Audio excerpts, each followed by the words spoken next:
Jewish boy, this lady.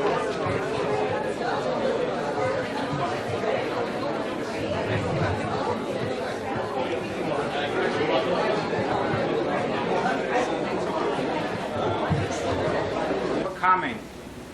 I would like to thank Rabbi Neil Winkler and who could not be here tonight because of previous engagements. He told me that this was absolutely no cop-out on his part. He's with us on most issues. Louder? I'm not louder. Okay. Thank you, President Jack Wimmer and most of the Board of Trustees for being real mention and letting us use the shul. Thank you for your contribution.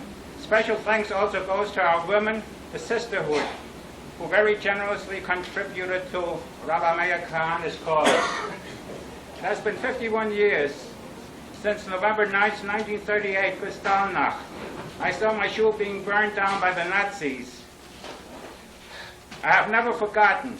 I have not forgotten the blindness of the Jewish leadership in those days and after.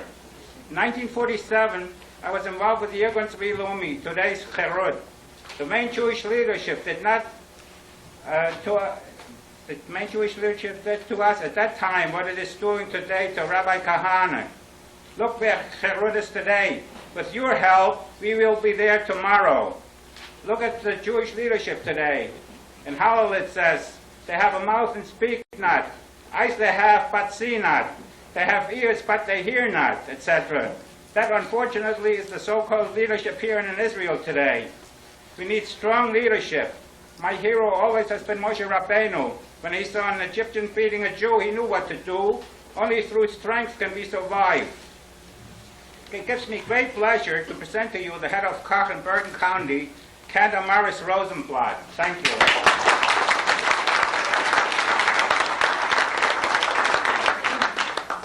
Thank you, Henry, Rabbi Kahane. Accompanying Rabbi Kahane on his current tour in the United States is Mrs. Masood Ohana. She bears with her a great burden and a lot of sorrow and anguish. Her daughter was killed by an Arab who threw a rock and killed her. This did not happen during the Intifada. This happened about 7 years ago. Arabs have been throwing rocks at Jews for the last 15 years, and it is through the permissiveness and stupidity of the Israeli leadership that this has continued to grow until it has become a national pastime and a revolt, full-fledged, that we see today. And this adds to the sorrow and the pain that Mrs. Ohana feels, because this should never have happened had there been sane leadership in Israel. Additionally, Mrs. Ohana's pain is increased manyfold by the fact that those who perpetrated this dastardly act and brought her daughter's life to an end, after they were imprisoned, tried and imprisoned, were freed, let out free just a few months later in that infamous exchange of prisoners when 1,150 Arab terrorists were let out free in exchange for 3 Israeli soldiers who were captured during the war in Lebanon. And those 1,150 Arabs, terrorists, are now doing their work and contributing very heavily to the Intifada. When many Jews who go on these missions to Israel under the sponsorship of UJA, Federation, or what have you, they're taken on a whirlwind tour where they have generals speak to them, political leaders, professors, artists, and what have you. They do not dare have these groups face Mrs. Ohana and have Mrs. Ohana speak to them of the pain and the suffering and the frustration that many people in Israel feel. It's my honor to introduce to you Mrs. Ohana, who will speak to you in Hebrew, and we will offer the translation. Mrs. Ohana.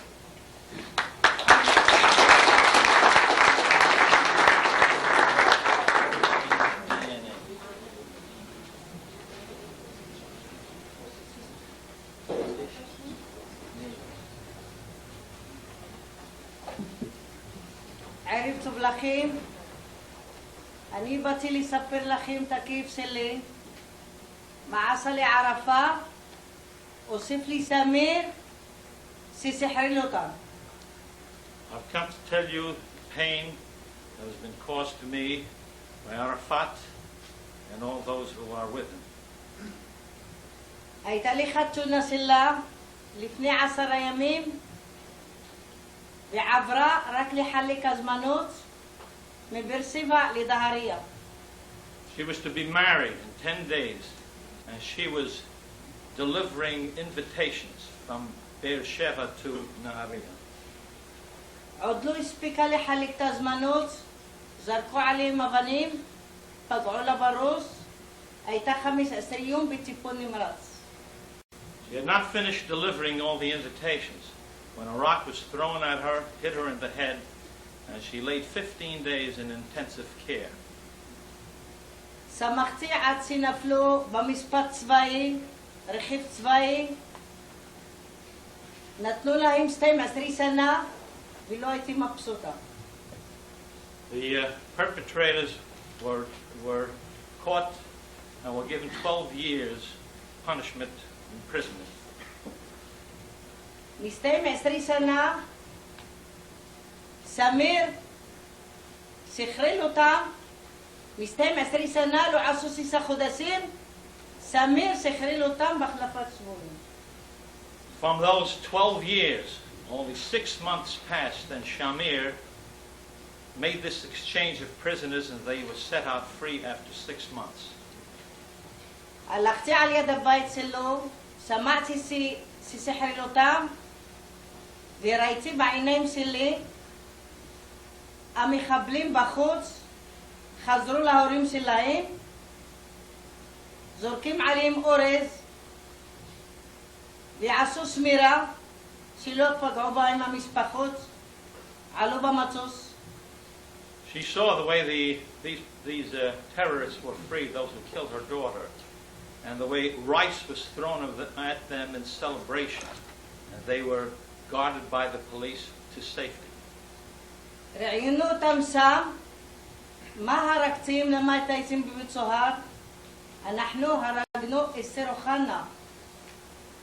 לא מספיק לי עקב של המוות, נוסף לי עקב שראיתי אותם בטלוויזיה, ניצחון. It was not enough the pain that she suffered from the death of her daughter, but she also saw these terrorists, after they were freed on television, lifting their hands in victory.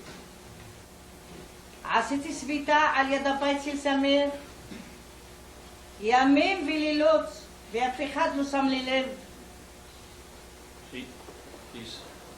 She made a protest in front of the house of Shamir. She stayed there days and nights, and nobody paid attention to her. שמחתי על הממשלה, תעשי משהו, ואין לי איפה לספר את הכיף שלי, אף אחד לא שם לי לב מהממשלה. She tried to just express her grief, but nobody in the government just was interested, nobody paid attention to her. הכנתי את עצמי לחתונה, והכנתי להכין אותה לחתונה, לחתן אותה, לא חשבתי לקבור אותה. She prepared to marry her daughter. She did not plan on burying her. זה בישראל כפר, אין שום סלטון. טועים אנשים שאומרים סלטון. תשאלו אותי אני, שהכיף של הבת שלי שהלכה חינם. There's no government in the world that would permit something like that, where pain that she feels is dealt with freely. אם אני עושה את זה, יותר מזה, פחות מזה, הילדה שלי לא תחזור, אבל כואב לי על אמא אחרת היא במצב שלי. אם אני עושה את זה, פחות מזה, יותר מזה, הילדה שלי לא תחזור, אבל כואב לי על אימא אחרת. No matter what she does, more or less, her daughter's not going to return, but she must do what she's doing. מאיר כהנא היחידי, שהוא נכנס לכנסת, הייתי מבסוטה, שינקום את הדם של אסתר. Meir Kahane is the only one in the Knesset who was able to appreciate the loss that she had. בסוף לא חשפתי, סמיר יעשה לו רגל ויעזוב שמה את הרוצחים ויעזוב את הערבים בכנסת, אחד מהכיפה בחוץ ואחד צופק צובי, דרוסי, יוסי שרית, ניסרים שר ובן אדם דתי החוצה. She did not fear that the Arab members of the Knesset would remain, Shamir would permit the Arab members of the Knesset to remain inside. With Yossi Sarid, you know who Yossi Sarid is, and Tufik Tubi, and the religious member of the Knesset, Meir Kahane, should be pushed outside. אנחנו במדינת ישראל לא יכולים לעבור. נכנס לנו פחד בדם. אנחנו מפחדים על גנים, פה ושם, והם ממשיכים. למה? We in Israel are afraid. We cannot just move about freely. We're afraid, and this is our existence. אין סלטון, חושבים סמיר, עושים משהו, כלום, רק דואגים לכיסאות שלהם. The only thing the people in power, the government people are concerned is about their positions, not about the problems. לא דואגים בכלל לציבור. Do not worry about the public. כמו שקרה לי אני, שאני היום, מאז שנפטרה הילדה שלי, אבא שלה יצא מעבודה. Since this happened, when our daughter was killed, our husband is no longer able to work. נמצאים בין 4 קירות, אף אחד לא שואל עליי, מה עשיתי, מה קרה לך? רק יום לבית קברות. They are so preoccupied with their loss and with their sorrow that they cannot continue with normal work. They go to the cemetery to visit their daughter. אני חשפתי שיעשה משהו וגזר מוות ומעצר עולם ולא עשו כלום ולא ממשיכים לעשות. She at least thought that those who killed her daughter would at least be put away for a life sentence, but this did not happen. במשפט שלי אמר לו עם ערפה, במשפט שלי מדברים המחבלים שתחסלו מדינת ישראל, לא בנסיק, אל תפסידו נסיק, רק בקבוקים, אבנים. Arafat cleverly told his followers not to use arms, but to use stones and Molotov cocktails. עובדה עשו אותה, למה? 6 חודשים שלח אותם לבית הבראה, לא הפסיד כלום, סמיר. לא גידל אותה עד 21 ותרמתי אותה ולא נהניתי ממנה. There's only 6 months they remained in prison, as her daughter was not quite 21 as she lost her daughter. חשבנו לעלות למדינת ישראל לעשות ילדים, למדינה, אבל צועים, עושים רק להסף. She went to Israel to bear children for the Medina, for the state, but it's only for the PLO that she bore these children. וחוסיף סמיר, אנחנו מוצאים את הילדים, קונים אותם כמו ירקות. Does Shamir think we just pick up these children just like vegetables? לא חושב שאנחנו מגדלים אותם, וגידלתי אותה ולא נהניתי ממנה, רציתי להכניס אותה לעולם.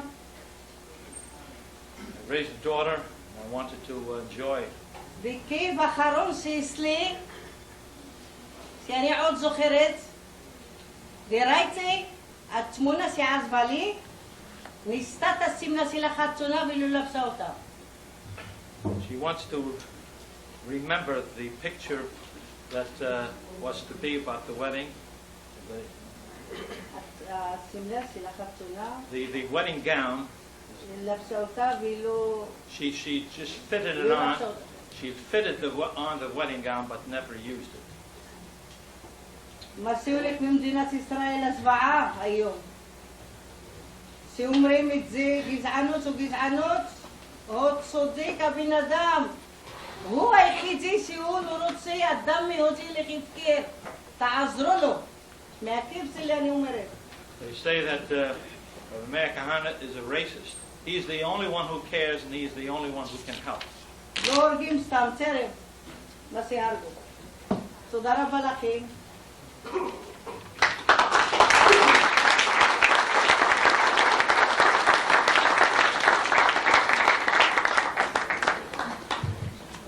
I've been given also the distinct honor, in addition to serving Mrs. Ohana as best as I could. I've been also given the very distinct honor in introducing Rabbi Kahane. I admit at the outset a certain sense of inadequacy, because frankly I'm fairly new to the Kahane movement. I joined Kahane, became a supporter of Rabbi Meir Kahane on that day of infamy when those 1,150 prisoners were exchanged for 3 soldiers. The same day that Mrs. Ohana threw her support to Rabbi Kahane. It's that day that I realized that the leadership in Israel is a false leadership, inept, foolish, and is leading us to destruction.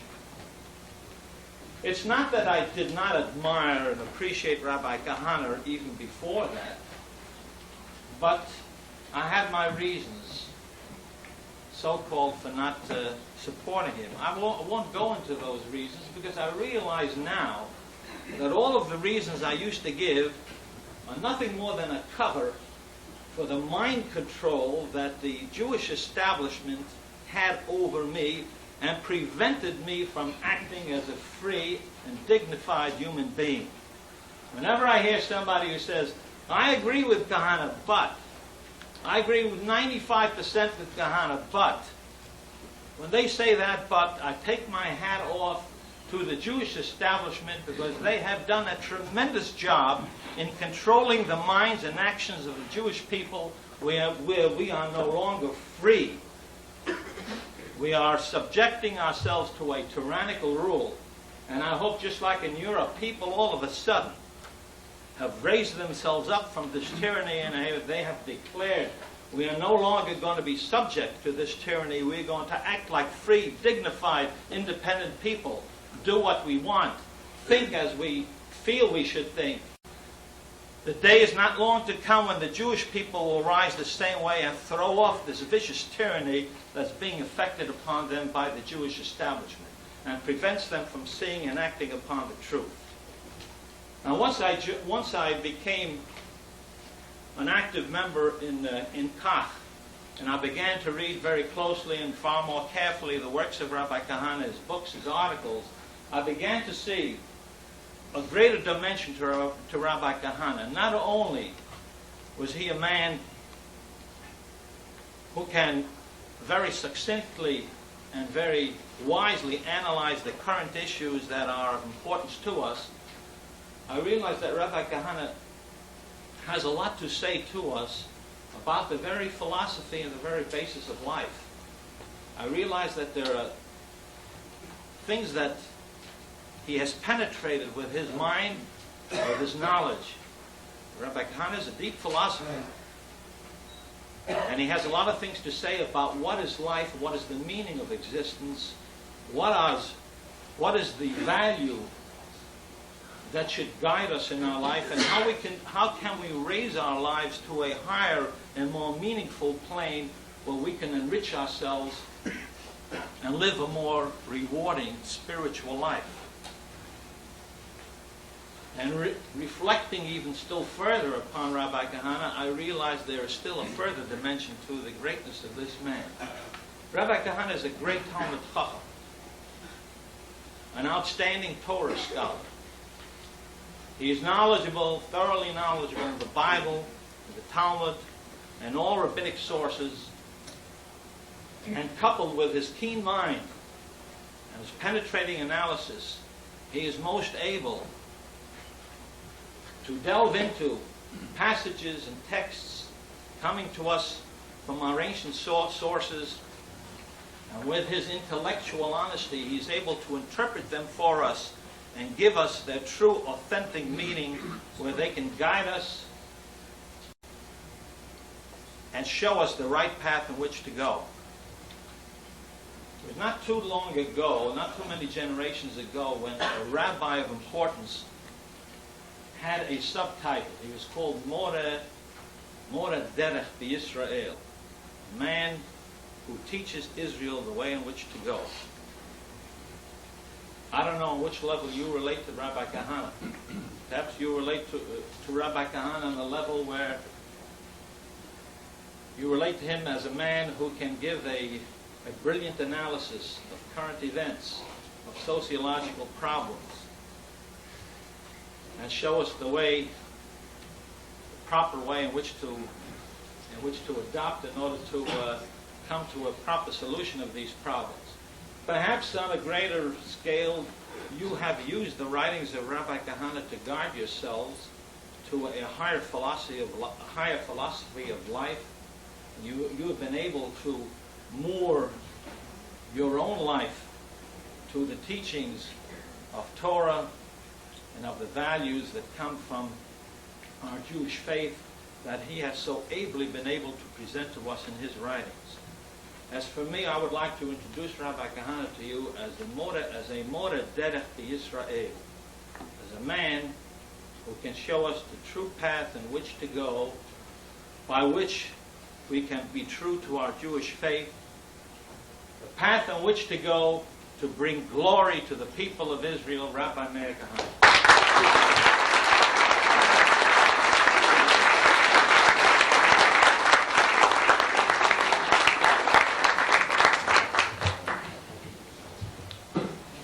Some 2,500 years ago, Prophet Amos stood in Eretz Israel, and he spoke the following words: Sanu bashal mochiach, v'dover tamim yita'evu. They hate him that rebuketh and negate. And he who speaks totally, they despise. And nothing has changed in 2,500 years. Century after century, generation after generation. The Jew who has risen to speak the truth, the painful truth, the bitter truth, and to rebuke for the sake of the people that he loves, but he hated and despised and negated.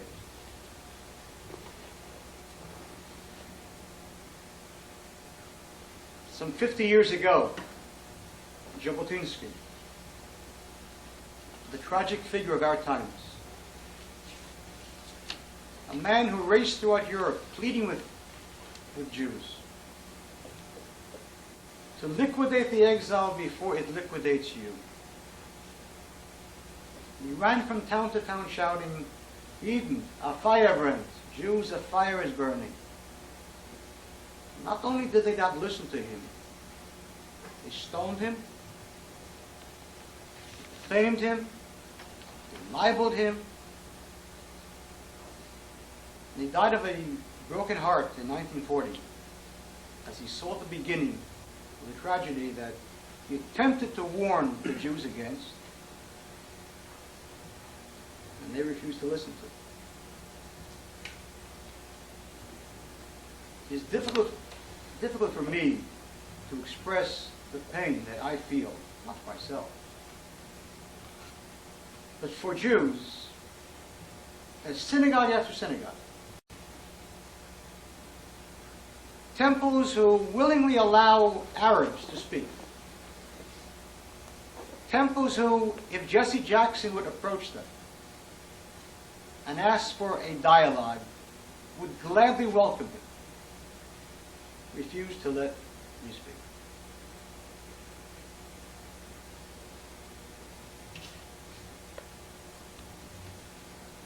We do not want to hear painful things. We do not want to hear things that trouble us. The prophets, Yeshayahu, stood too in Yerushalayim,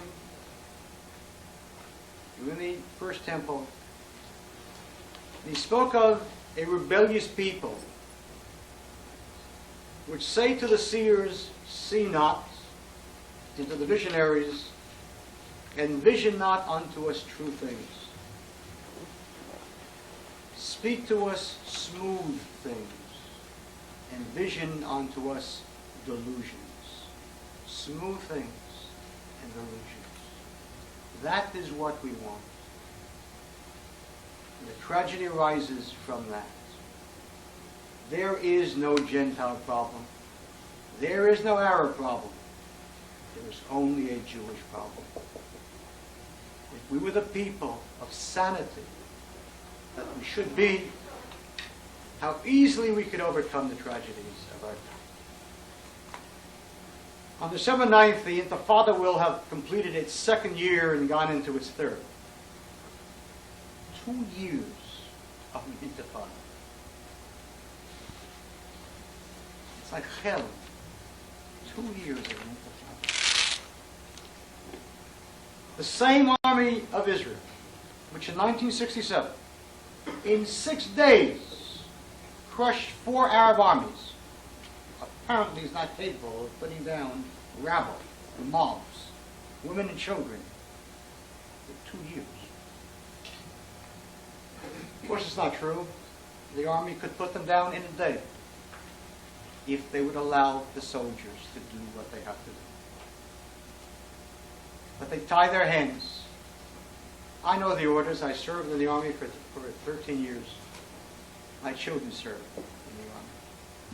I know the orders.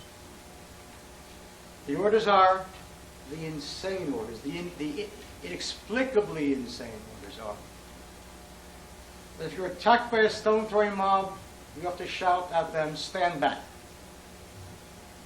If they do not, chances are that they probably will not. If they do not, you may shoot in the air. If you are still capable of doing anything in the next phase, you may shoot at one rock thrower in one leg.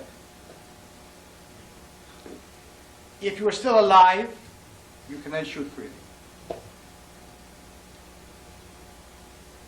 That is insanity. We are destroying our own soldiers. The soldier is bitter, the soldier is frustrated, and the soldier is afraid. He does not know what he should do. If he follows orders, he's in danger. He endangers his own life. If he does not follow the orders, he may be court-martialed.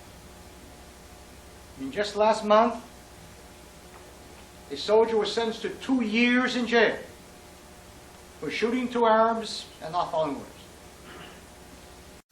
He should have been given 2 medals, one for each Arab, if Israel were sane. But instead, we suffer from a perversion of values and of ethics. A perversion.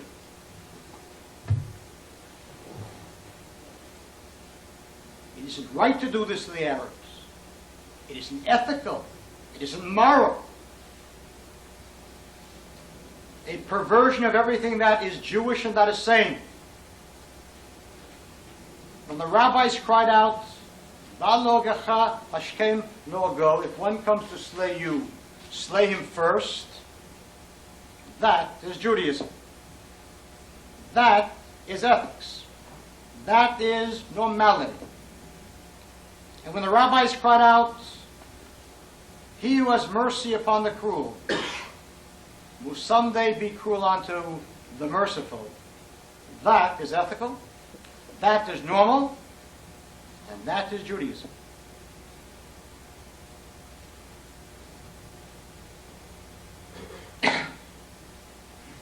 The rabbis speak of two kinds of mercy. Rachmanut, mercy. And of course we Jews are merciful people. We are indeed called Rachmanim b'nei Rachmanim, the merciful, the children of merciful. But they also speak of a second kind of mercy. Rachmanut shel tipshim, the mercy of fools, of imbeciles. Those who have mercy upon evil people and who babble about they are also made in God's image. Did anyone ever say that the Arabs were not made in God's image? Did anyone say that Hitler was not made in God's image? And Stalin? And Genghis Khan? The question isn't whether people are made in God's image. The question is, what do they do to that image to destroy it and pervert it?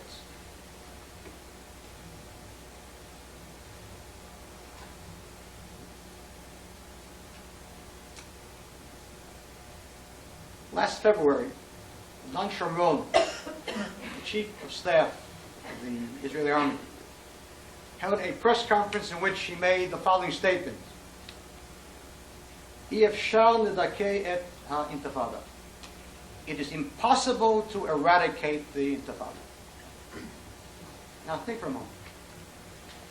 The chief of staff of the Israeli army says, it is impossible to eradicate the intifada. How much was that worth to the Arabs? Can anyone place a money value on that statement? How much spirit did that give them? And how much confidence did that give them? And how many Jews were attacked and murdered because of that statement? By Arabs who suddenly renewed their confidence and their strength and their certainty that they would win, if only they continue. You don't believe the intifada can be put down? So resign. So resign and let someone else who thinks it can be put down take your place. The intifada cannot be put down.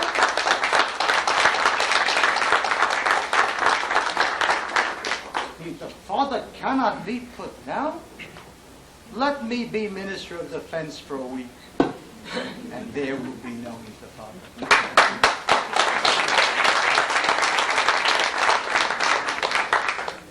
You close off the territories to all news media, just as Margaret Thatcher did in the Falkland Islands. You shut it off to the news media, the bitterly anti-Semitic and anti-Israel news media. If they're not happy, we'll give them free tickets to the Wailing Wall. You shut off the territories to them. And then, you tell the soldiers, Bipkudah, orders, I want to see Yomayim Shakasach. I want to see 2 days to Fashmet. And the father there will be nothing. The tragedy is that the Western Jew sits in his abysmal ignorance of the Arabs and thinks if only we will sit down with Arafat over coffee and cake, then we'll work things out. Of course, over coffee and cake. After all, fourthly, we work things out normally, civilized manner. Why can't the Israelis sit down over coffee and cake with the Arabs? The Middle East is not the Middle West or Middlesex. The Middle East is the Middle East, and it's a different Arab, a different mind, a different culture, different mindset, different values. And the Western Jew sits here, babbling in his ignorance. Why can't we sit down over coffee? Woody Allen, and writes an op-ed article for the New York Times, in which he writes that he's ashamed to be a Jew. If only he knew how many Jews were ashamed that he's a Jew. Woody Allen, one of the experts on the Middle East, having made the purple roses of Cairo. All the experts, the ignoramuses. Ignorance is bad enough. Arrogance is bad enough. But the arrogance of ignorance is ugly. Coexistence with them, coexistence between Jews and Arabs. Of course. Meanwhile, I'm waiting for coexistence between Arabs and Arabs in Beirut. I tell you, it is such a pleasure to see Arabs living together. It is such a pleasure. I tell you, I am always deeply moved. How good and how pleasant it is to see Arabs living together.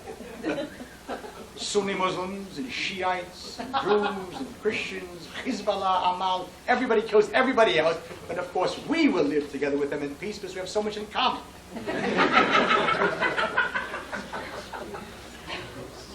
I tell you, there is something wrong with us.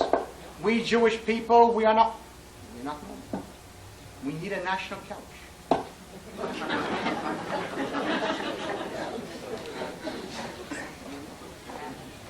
It is not a coincidence that so much of my support in Israel comes from Sephardic Jews.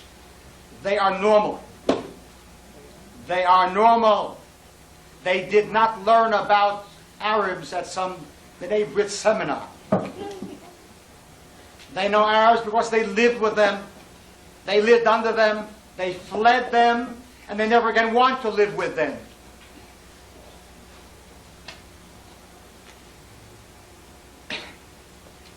It's almost incredible to see some of the things that are happening today inside Israel. This is a JTA news item that appeared on June 3rd, 1989. This year. The police will prohibit the waving of Israeli flags in the old city of Jerusalem next week during marches and rallies marking Jerusalem Day. The ban is intended to avoid disturbances by the Arab population. This should really go down in some kind of hall of fame. You bar Israeli flags in Jerusalem on Jerusalem Day because it might disturb the Arabs. Let me tell you what disturbs the Arabs of Jerusalem. The fact that Jews live there. That's what disturbs the Arabs. Want to solve the problem? Remove the Jews. This letter appeared in the June 2nd issue of the Palestine Post, sometimes known as the Jerusalem Post. It was written by a Christian. A Christian wrote this letter. Wilbur Cartwright from Tempe, Arizona. He writes as follows. While visiting the Temple Mount, I was moved to recite from the book of Psalms, which I always carry. I remind that Teddy Kollek should always carry the book of Psalms. But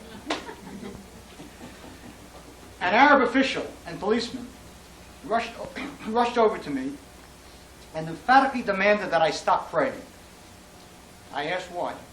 And they explained that Jews are not permitted to pray on the mountain. However, when I informed them that I was Christian, they withdrew their opposition and permitted me to continue. I could not believe my eyes or ears.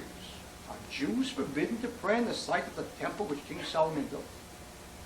I am still in a state of shock. I too am shocked. I'm shocked that he's shocked. There's nothing new about this. Since 1967, this abomination has taken place. Do you remember in 1967? That moment as the Sanchanim, the paratroopers, burst through the old city and they captured the Temple Mount, and the whole world stood, the whole world, in awe. The whole world for a moment saw the God of Israel. What a moment that was. Even Matagur, the commander of those troops, Laborite, even he was touched as he shouted over his walkie-talkie, Har HaBayit B'Yadeinu, Har HaBayit B'Yadeinu, the Temple Mount is in our hands. What a moment. 2 days later we gave the key back to the Mufti, to the Waqf, the Muslim Council, and since then Jews, because they are Jews, are not permitted to pray on the Temple Mount. You think that we are normal? If Jews were not permitted something in this country, in this state, which everyone else is, do you know what the mayor would say, the governor would say, the National Guard would be out? Who knows what would be out? The B'nai B'rith would be breathing fire.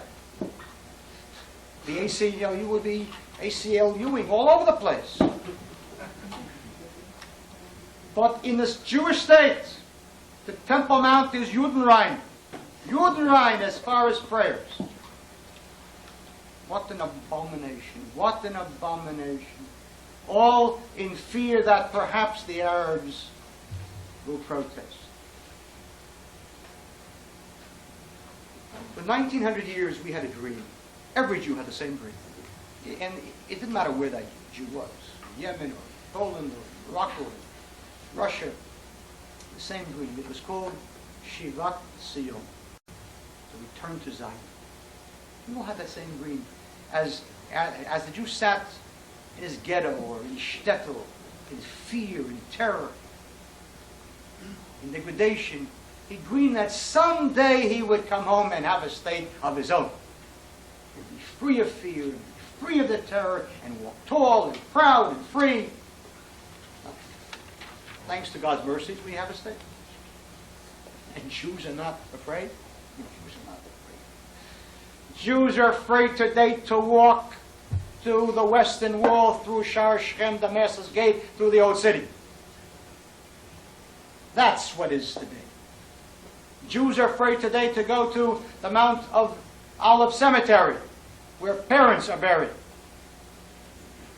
That's what we have today.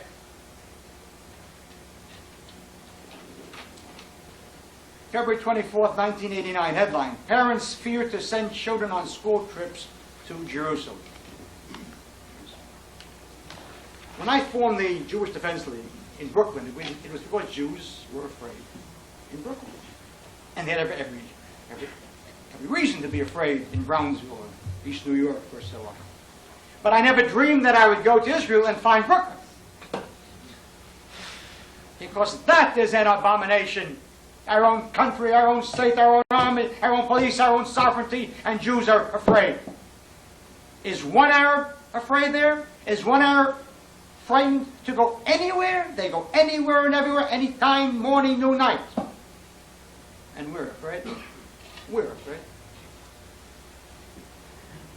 I received this little note along with this article that appeared in the local Haifa paper, Kolbo. The headline reads, Hillel Street. Chov Hillel Street in Haifa. Idbach al Yahud be'emtza yom. Slaughter the Jew in the middle of the day. A story about, it starts off, Lo Shechem ve'lo Aza. It is in Shem, it is in Gaza. Chov Hillel in Haifa. Arabs terrorizing Jews. And this poor fellow gives me the name of the Arab, his address. They call the police. Lefamim magim, lefamim lo. Sometimes they come, sometimes not. Just like in Brooklyn. And he writes me the following. In this neighborhood, mostly old people live, and we can do nothing. You are our last hope. I am their last hope in the state of Israel. These are the things you don't hear about, you don't read about. These are the things you don't see when you visit Israel as tourists and hang out at the Plaza Hotel. You don't see Israel, you think you see Israel. Some guided guy takes you and tells you how wonderful things are, and you've seen Israel. American Jewish Congress sends over its experts. They're not at the Plaza Hotel, they're at the King David. And they've seen Israel. Last year, Peace Now had a large rally in Tel Aviv.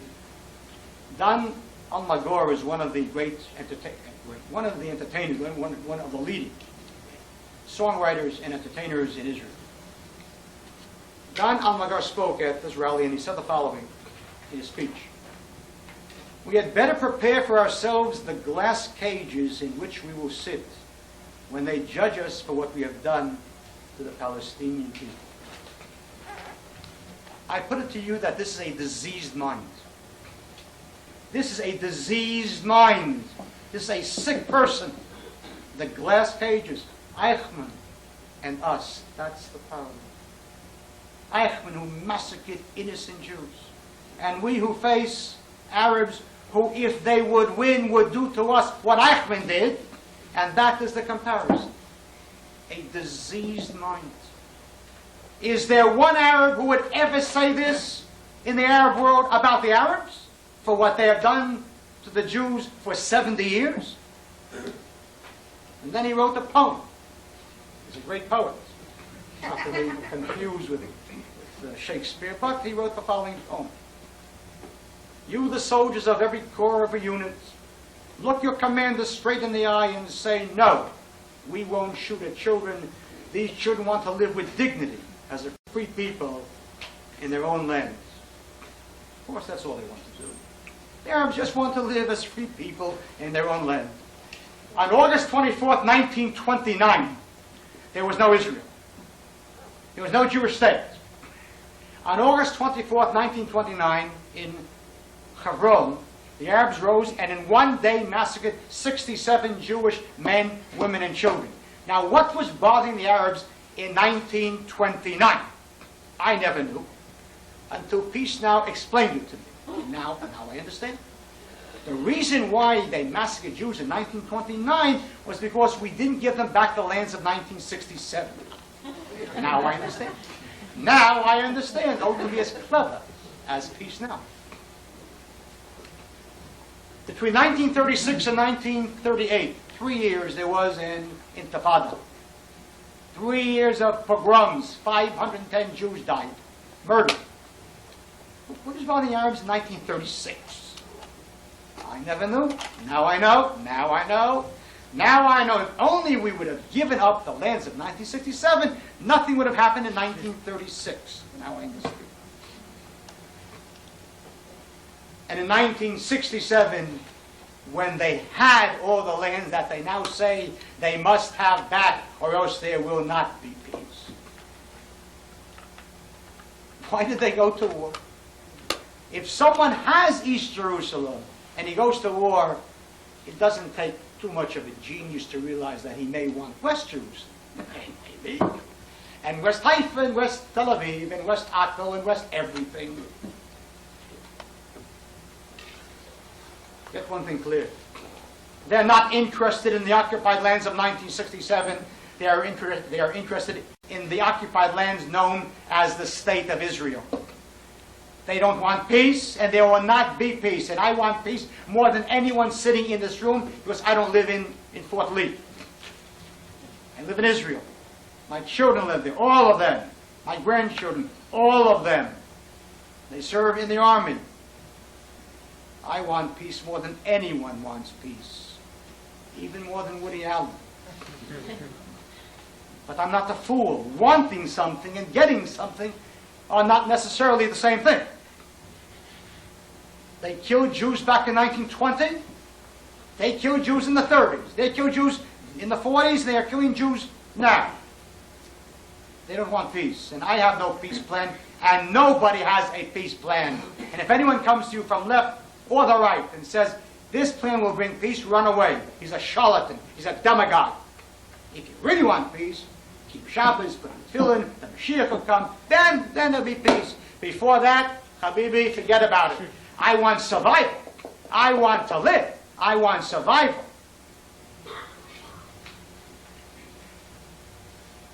You want to know the Arab?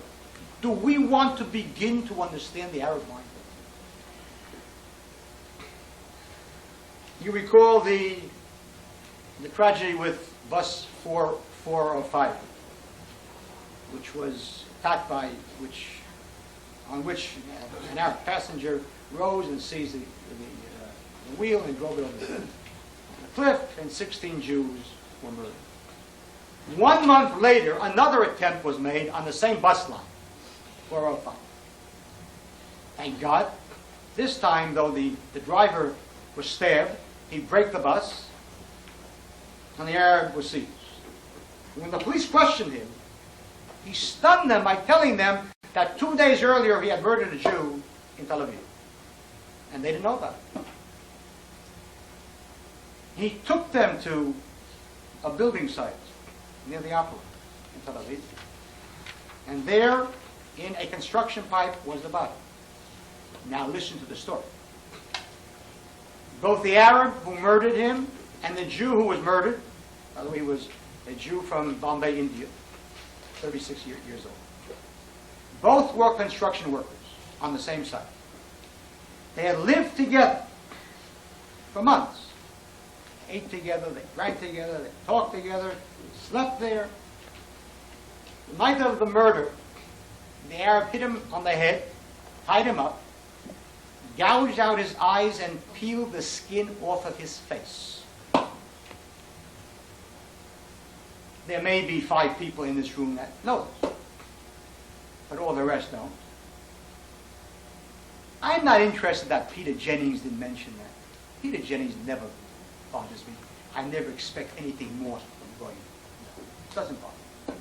What bothers me is how many rabbis in Fort Lee mention this. And more important, how many of the temple rabbis of the kinds who, after Sabra, in Lebanon, in Shatila, told Jews to get up and beat their breasts for what they had done, for what they had done. Christians kill Muslims and we beat our breasts. Jews suffer from a very special form of AIDS. It's called guilt. We feel guilty about anything, whether we did it, we didn't do it, we feel guilty about it.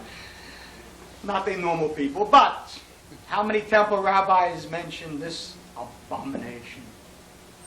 Because in this story is the act. That is the act. And this week's parasha, if you were in Beit Knesset, in Shul, the first Yishmael. What does it say about him? V'hu yeh per adam. And he will be a wild man. Yado bat kol v'yad kol bo. His hand will be against everybody. And everyone's against him. Bull, as they say in Israel. Target, bullseye. Exactly right. And we sit and we babble about. Let's sit with them over coffee. There's a Jew in this country called Michael Lerner. If you've never heard of him, you're not missing anything.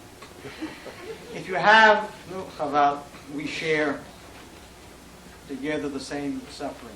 He puts out a magazine called Tikkun, which hopefully is in deep trouble. A happy event. And in his last issue, he issued a special revised list of al-chet. Al-chet is, of course, the prayer which is said on Yom Kippur. We beat our breast and we say, for the sin, al-chet, for this sin, for this sin, and for this sin. And he has a new list of what he calls relevant sins. Relevant, I suppose they are. Relevant sins, irrelevant sins. What he calls relevant sins. Lidugma, for example. For the sins we committed by not publicly criticizing Israel when they're acting as oppressors. Not bad. Or, for the sins we committed for not recognizing the humanity and pain of the Palestinian people. Not bad. Not bad. Moshe Aarons has a son, Yigal.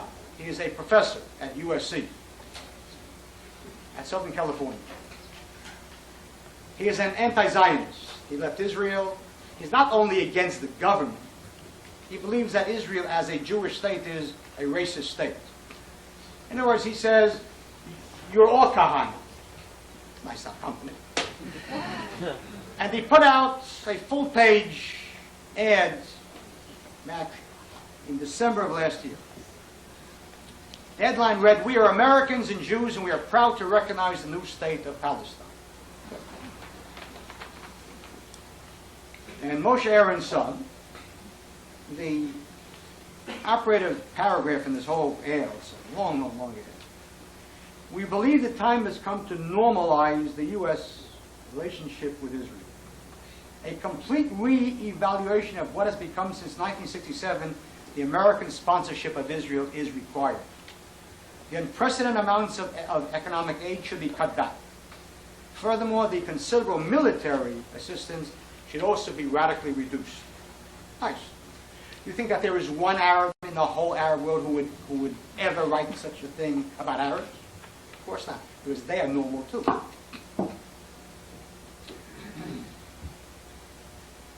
Rare is the people that has so many of its members fighting for the enemy. Rare, rare, rare. There is no Arab problem. There is only a Jewish problem, and know that. Yossi Sarid in Knesset is incomparably more dangerous than Arafat. Incomparably. I sat with him for more than 4 years. If Yossi Sarid had been in the Syrian parliament and spoken about the Syrian army the way he speaks daily about Tzahal, they would have hanged him.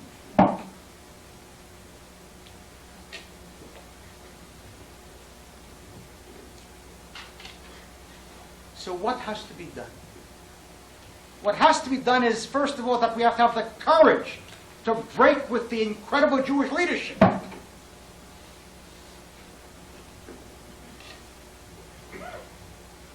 Shamir has a peace plan.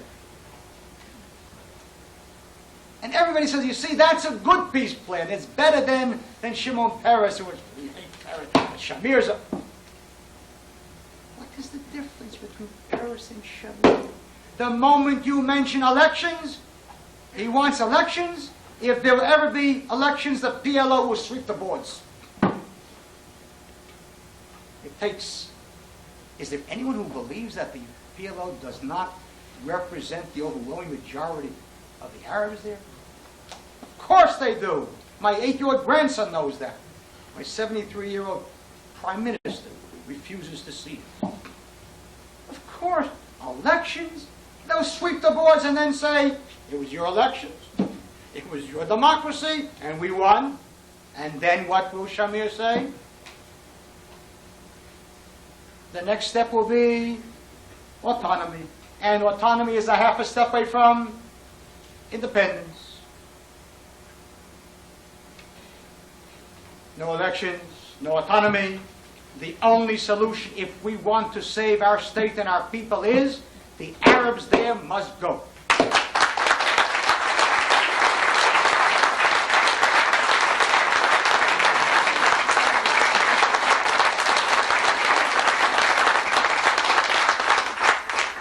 I don't want to kill them. I don't want to beat them up. I want them to live elsewhere happily. Unhappily. Whichever way they prefer. I wish them to live with their own people. Happily. As they do today.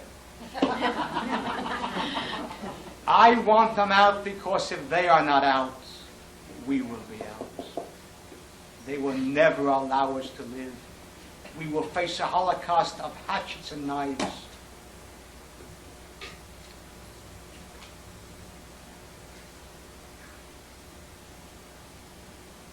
Their birth rate inside Israel is 4 times that of the Jews. They have babies, and we pay them from Bituach Leumi, from national insurance for every child. The parent gets a check every month until the child is 18. There was a huge article last year about an Israeli Arab, a Bedouin, an Israeli, from the Negev town of Rahat, near Beersheba. Father of 48 children, from 6 wives, 48 children. Every month he goes to the post office in Beersheba, picks up 48 checks and laughs all the way home.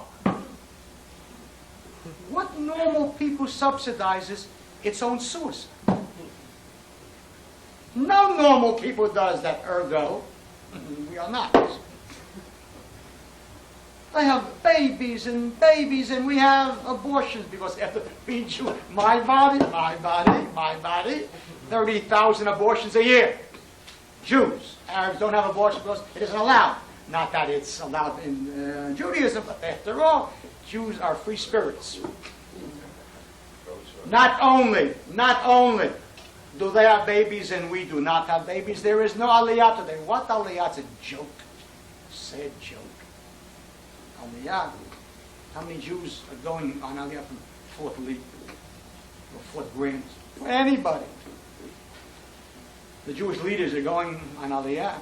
The Zionists in this country do their Zionizing out of 515 Park Avenue, the Jewish agency. What aliyah? Who's going on aliyah?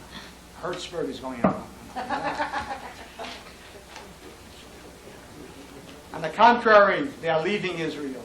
That's the tragedy. I was just recently in Los Angeles.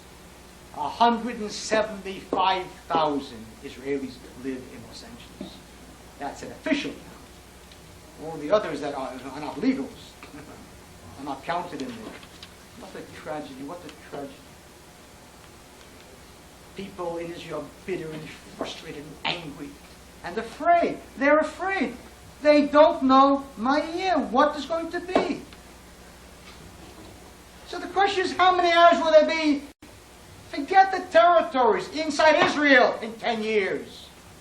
I want you to know that today, at this moment, the Galilee has a majority of Arabs. Today, not in 10 years. We have lost the north. When you drive on the Akko Tzfat road, except for Carmel, there is not one large Jewish settlement. You're in Palestine. And Jewish cars are stoned every night on the Akko Tzfat road, even though they don't talk about it in the papers. You go to Akko. Akko in 5 years will be an Arab city. Haifa, the whole lower city of Haifa, today is Arab. Up to Hadar. Halfway up the Carmel. Arabs. All over Arabs. Cities like Ramleh and Lud, Lida, and Yafo, Jaffa. These are cities that are turning Arab. Jews are running away. 10 kilometers from the coastline is a solid block of 200,000 Arabs from Israel. The Mishulash, the Triangle. Just back of such cities as Petah Tikva and Kfar Saba and Herzliya and Ra'anana and Netanya, you have this solid block of 200,000 Israeli Arabs. Taiba, Tira, Mefachim, Bakka, Jat, Kapakasam. Does anyone ever speak to you? Does anyone ever tell you this? As they tell you that Kahane are racist? Does anyone ever tell you this? So the question arises. Do the Arabs have a right? And this is the question that I pose to everybody, and that's why no one will ever debate me. No rabbi will debate me. No Jewish leader will debate me. Never. Because the question is, do the Arabs have a right to stop throwing stones? Stop using violence. And every night, make love, not war. And become the majority. Do they have the right to peacefully become the majority? And then vote Israel out of existence as a Jewish state? Yes or no? Yes or no? That is the question. Do they have that right? If you're a Zionist, of course they don't. If you're a Democrat, of course they do. Is there a contradiction between Western democracy and Zionism? Of course there is. Do we have to make a choice? Of course we do. I have no problem. I have no guilty. Our problem is that we have been losers for so long, we feel guilty about winning. I love to win. I hate to lose. I love to. It's a pleasure to win.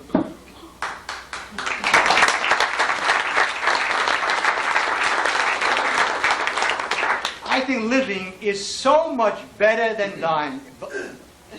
Take my word for it, don't. It is. I would rather have a state of Israel that is hated by the whole world than an Auschwitz that is loved by it.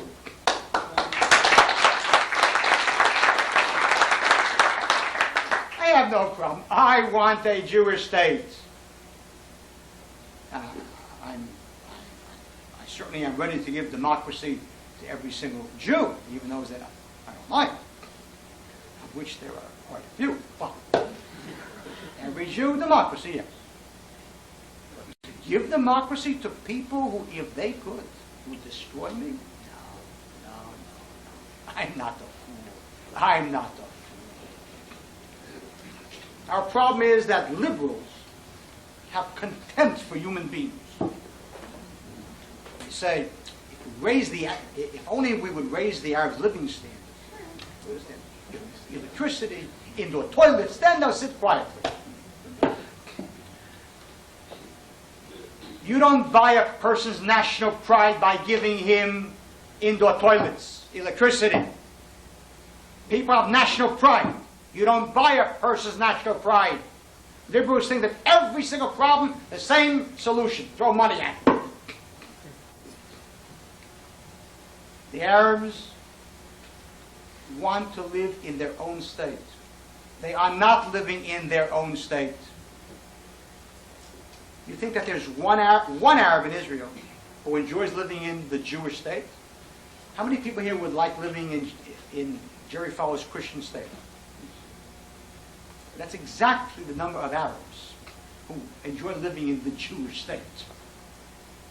How many Arabs think that Israel's basic law, Chok Hashvut, law of return, the law of return is a good law, a nice law, a democratic law. Law of return says that any Jew can come to Israel and become a citizen. Any Jew. That's a wonderfully democratic law. I didn't pass that law. It was passed in 1950. Ben-Gurion passed it in 1950. If he had not passed it in 1950, for the sake of argument, let's say, and when I was in the Knesset, I would have presented a bill, word for word. Do you know what they would have called me? They would have called me what they called me. You think that there was one Arab in Israel, one, half an Arab, quarter of an Arab, eighth of an Arab, who enjoys singing his national anthem? What is the national anthem? A tikva. Picture the scene. Picture the scene. The Arab stands up in Israel. His shoulders are back. His chest is thrust out. Pride coursing through his veins as he sings the words, Nefesh Yehudi Homiyah, the soul of a Jew yearns. It just speaks to you. It grabs you. So it moves. And when he finishes with the words, Hatikva bat shnot altayim, the hope of 2,000 years, tears stream down his cheeks. As he says to himself, how my Zayda waited 2,000 years for the Jews to come home. Hatikva means the hope. It was our hope, it was their nightmare. And we play games with them as if they're children. Arabs are not children. They're not children. Don't have contempt for them. I want them out. Wish them well. So the question is, but how can you throw out 1 million people? So first, it isn't 1 million people. It's 2 million people. Get your facts straight. Facts. Jews have no facts. What do you mean, how can you explain? That's not the question. The question is, knowing that if they do not leave, the tragedy that they will bring on us, the horrors that they will bring on us, how can you not expel them? What's wrong with us? In 1945, the Poles and the Czechs expelled 12 million ethnic Germans from their countries. Sudetenland, Danzig, Ligia. You know why? Do you know what those ethnic Germans, who, by the way, had lived there for 1,000 years, do you know what they did? They brought on Hitler. A fifth column to bring on Hitler. The Poles threw them out. The Poles didn't stop to say, but how can we do it? What will America say? Stop telling Polish jokes. They're smarter than we are. They had a problem. They threw them out. The Bulgarians, 6 months ago, threw out 150,000 Turks. I don't say it was right or wrong. That's the point. They had a problem. They felt there was a problem. They threw them out. There's nothing with America. Because they also are normal. You throw them out because if they're not out, chas v'shalom, God forbid, there will be a holocaust of hatchets and knives on us. Where will they go? Where will they go? What do you mean, where will they go? Those in northern Israel will go to southern Lebanon, which we control. The others will go to Jordan. Now, don't insult me later by asking, what if Jordan doesn't want them? Of course Jordan doesn't want them. But I don't want them either. And I'm stronger, so they'll have them. If Jordan doesn't want them, so I have to have them. That's not the way I see it. We'll seize the bridges, give them the Arabs, then give them back the bridges. And if the Arabs want to then change Jordan's name to Palestine, Palestine, call it Fort Lee, whatever you want to call it.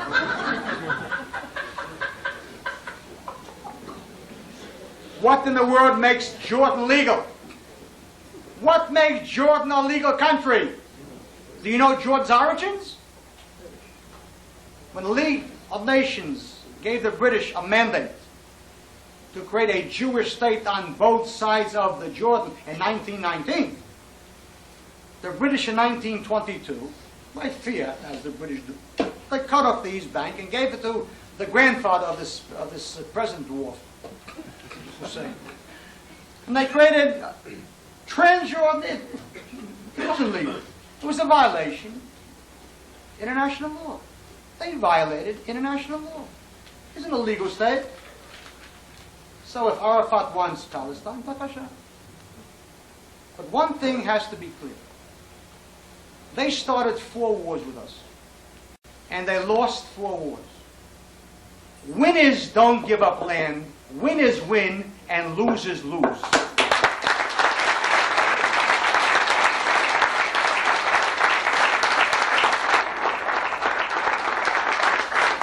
For years, I have been an advocate of the formula land for peace. I've always wanted that. We'll keep the land and give them peace. Why should they get the land and give us peace? I wouldn't trust them as far as I can throw them. I don't trust the Arabs. Not at all. And furthermore, I don't have to trust them. Because I won the war. I like the way Russians win a war. It's a pleasure. It's a pleasure. They win a war. They take half of Eastern Europe. We were attacked. We killed 14,000 of our soldiers in those wars. And I have to give them the land. No. But what will the world say? But what will the world say? So first of all, I study Gemara, so I have this logical mind. So let's define the world. What do you know? Singapore? Or Ecuador? Or Papua? Chad? The Central African Republic? What do you mean the world? You don't mean the world, you mean America. So say it. See, in 8 seconds, I've narrowed the problem down. I can do that easily. You mean America? Now, Jews have a tremendous problem. Jews think that the Americans do nothing all day but think about Israel. The Americans sit all day thinking about, are the Giants really, really good? Are they for real? And when they meet the 49ers in 2 weeks on Monday night, who's going to? That's what Americans think of. The Americans couldn't care less. Jews, Arabs. It's only Jews with their complexes, with their complexes. What is the guy thinking about me? He isn't. He isn't.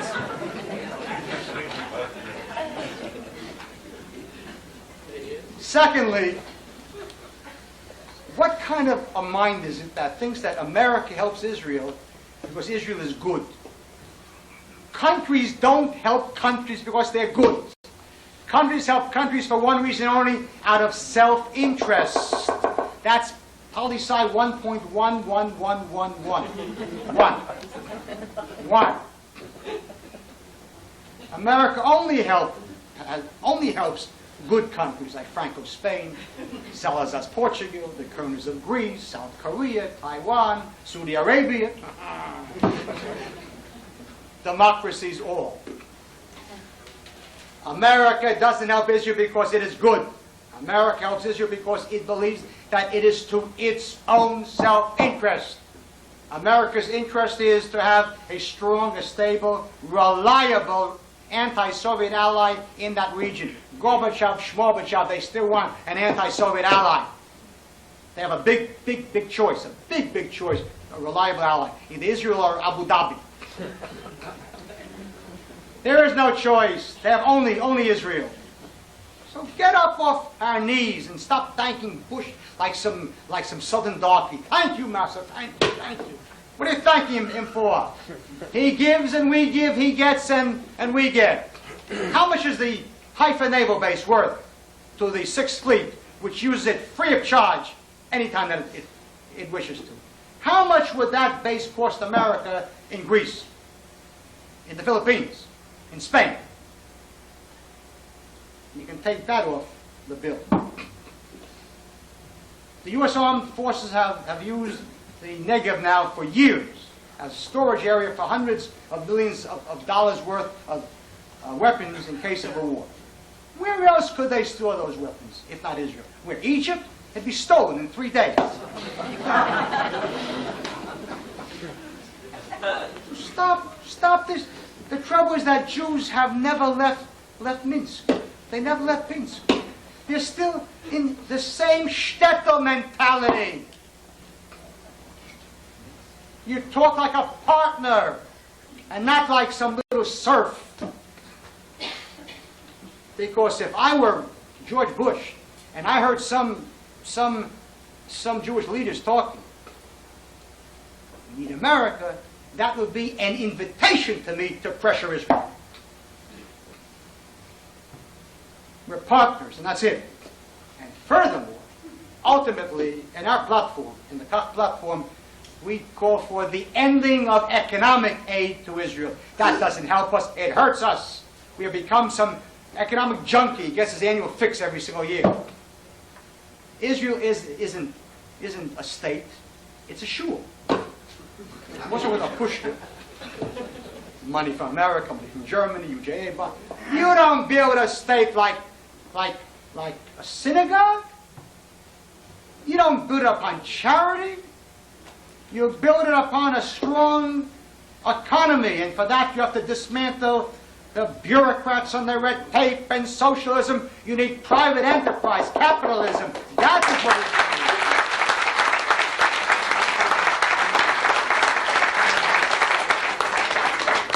And if you have that, private people will invest billions in that country. Of course, let Jews make a profit, and they will invest. We Jews have made every country rich in which we've lived except Israel. Israel can be a superpower. It changes its policies. In Singapore, they welcome. In Hong Kong, they welcome. In Taiwan, they welcome. In Israel, you go to the 7 circles of Jewish hell. And Yishayim for this, and Yeshua for this, and Yeshua to Yeshua. Incredible. In Fort Lee, you want to open a store, you open a store. In Israel, an adventure. Let people breathe. Let them make a living freely. Cut taxes. Don't raise taxes. Cut taxes, and then people will pay taxes. Today, there isn't a businessman there who isn't a thief. He has to be a thief, otherwise he's not in business. That's what has to be done. Furthermore, to all the people that are afraid of America, what has happened to the Jewish people? We who were the people of the book, the people with deep faith in God.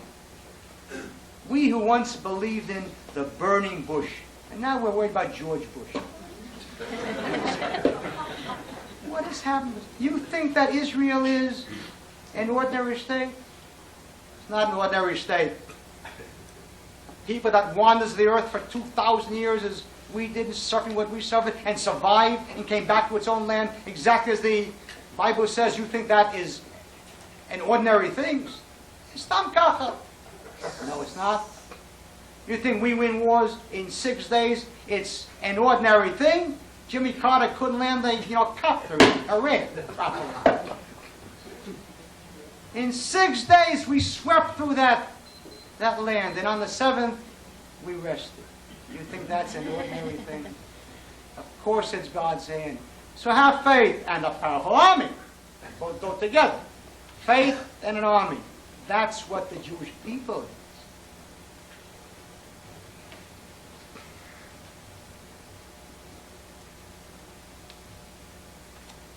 I was banned last year. Our party, the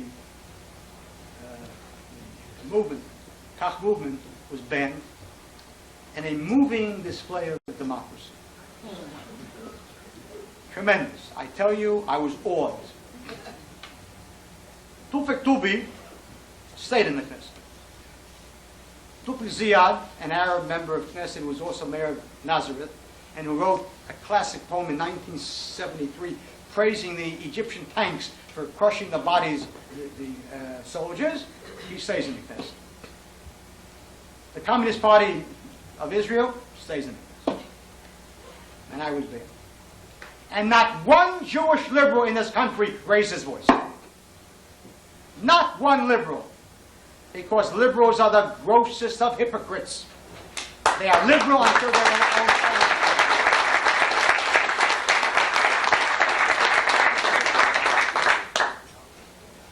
I'm racist. I'm a rabbi. A religious Jew. And I'll challenge any rabbi and anyone else on this issue. What is the halakha concerning Arabs? What is the halakha? I'll challenge anybody. We brought in 400 pages of sources on this question to the High Court. They didn't even look at it. They didn't even look at it. They had written it before they even walked into the court. That was the tragedy. So the question is, nu, mahala, what's next? So let me tell you what is not next. We have not given up. Of course not. Not to look for as they say. We don't give up. We haven't, there isn't a night that we don't have rallies inside Israel. We have rallies, I go to rallies every town, every village, every neighborhood. We go to places where Knesset members have never been and never will go. And our support in Israel is greater now than it has ever been because people say, Nachon, Utzadak, he was right. The reason why I was banned was not racism. It was because the polls showed that we would get many, many, many seats from the Likud. That's why Shamir led the battle to ban me. But more than that, the polls showed that in the voting age group of 18 through 25, we had the largest percentage of any party in Israel.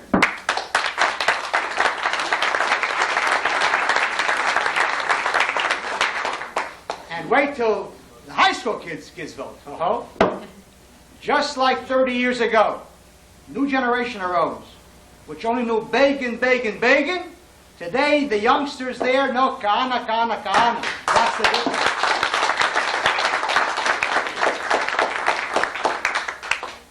So what we're going to do when they announce elections, when, year, 2 years, tomorrow, who knows what in this crazy country. What a country. Two-headed government, two-headed, headless government. What a country. Last year, the foreign minister came to New York. Same day, finance minister came to New York. Mr. Aarons checked in at this hotel, Mr. Peres checked in at that hotel. The foreign minister called a press conference for 10 a.m., Peres called it for 12 noon.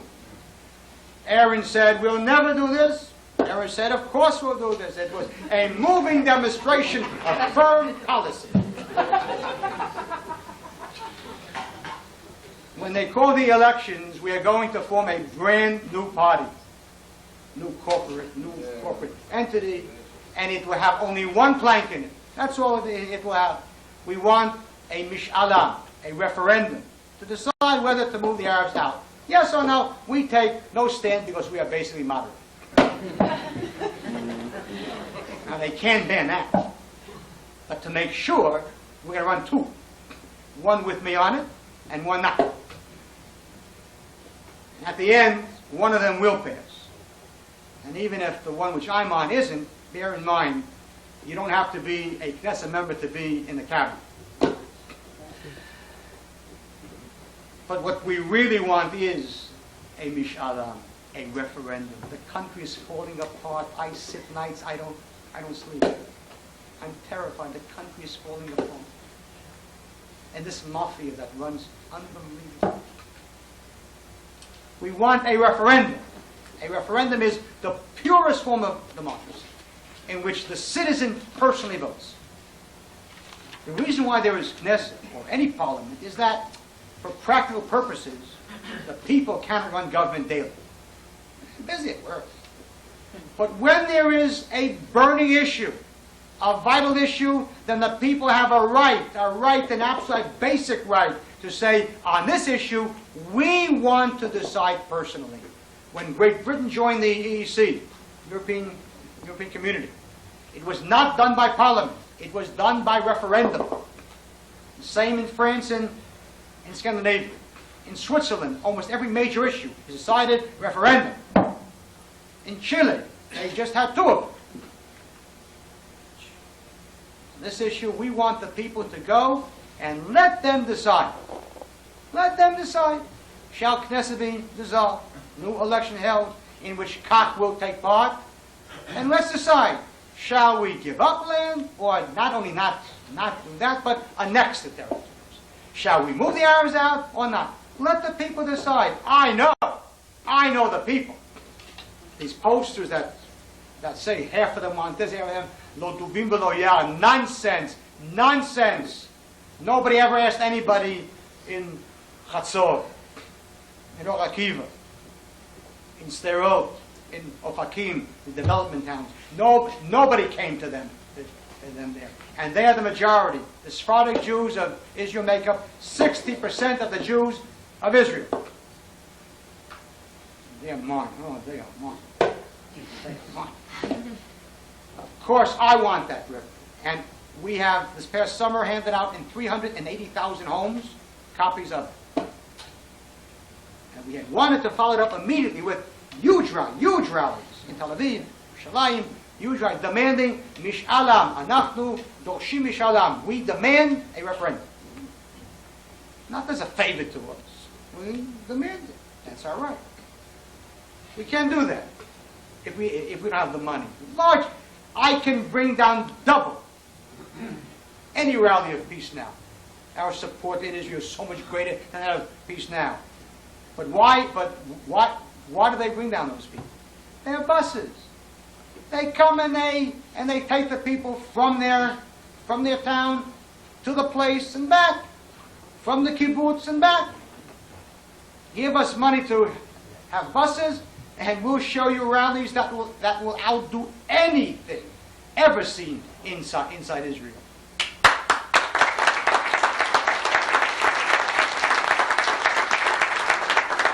And one final word before questions. One final word.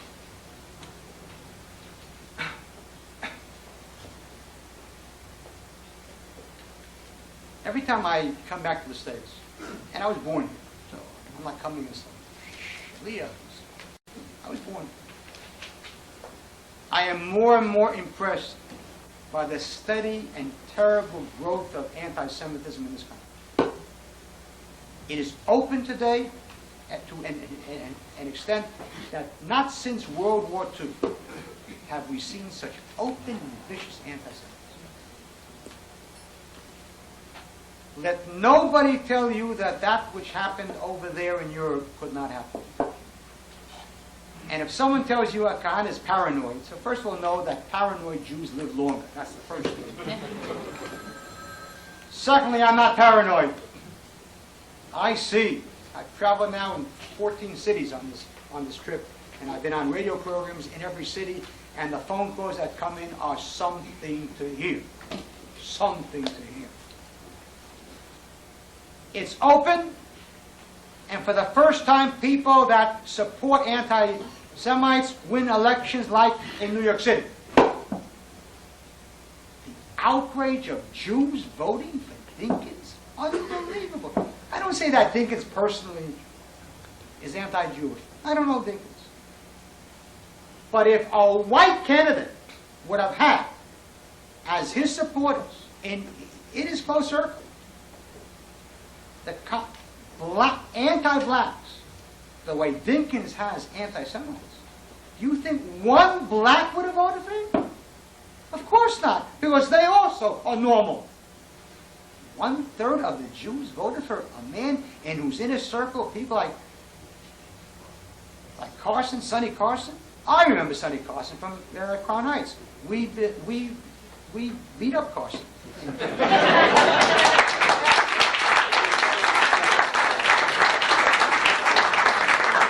Sonny Carson is a thug who sees the Crown Heights Jewish Council, and they pulled us down, and we beat him up.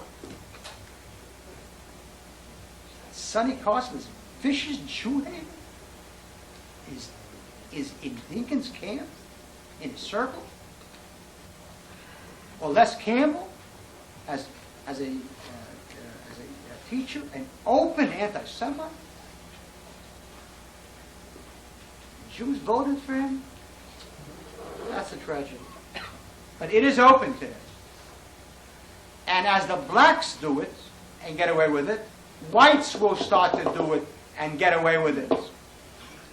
And that's the problem. The average Jew doesn't have the slightest idea of how much people hate Jews. The average Jew listens to his temple rabbi, who wouldn't know anti-Semitism if he tripped all over it, or to the ADL, whose major concern is to make sure that Jews don't get too upset. Just upset enough to give them money, but don't get too upset. That, God forbid, one should think of Aliyah, God forbid. Then where's the ADL? If you want to know what Gentiles really think about Jews, don't go to the dinners and banquets of the ADL, the American Jewish Committee, the American Jewish Congress, National Council of Christians and Jews, where black-tie Jews meet black-tie non-Jews, nice Gentiles, sit and shake. Compliments, and jokes, and flags, you're black, my black. That's not where you will hear the truth about what people think about Jews. You can only know that in a bar. In a bar, not a classy, trendy bar. A working class bar. And if I had it in my power, I would force every single rabbi and every Jewish leader to go for a week, get thee to a bar. And stand there and sit there and listen as the schnapps goes in, what comes out. The jealousy, the envy, the hate. The Jews own this, the Jews run this, the Jews run America, the Jews this. And that's when times are good. God forbid there should be an economic crash in this country. They will blame the Jews and not the blacks, because they blame Jews for everything, including blacks.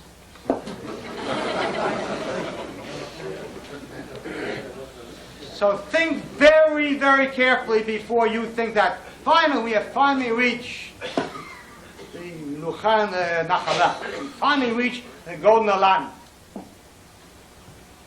The Jews of Germany lived just as well as you.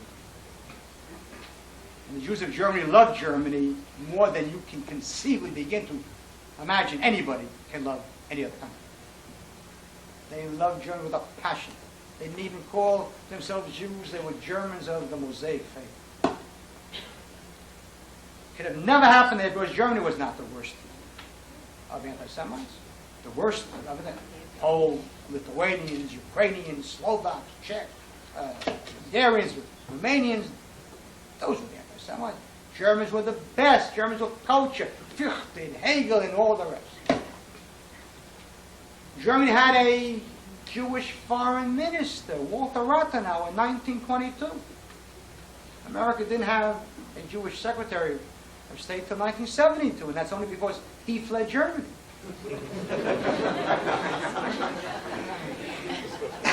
It could have never happened in Germany, but it did happen. It happened not because they're monsters. Believe me, the Poles make them look good. Any Jew who takes any tour to Poland should be ashamed of himself.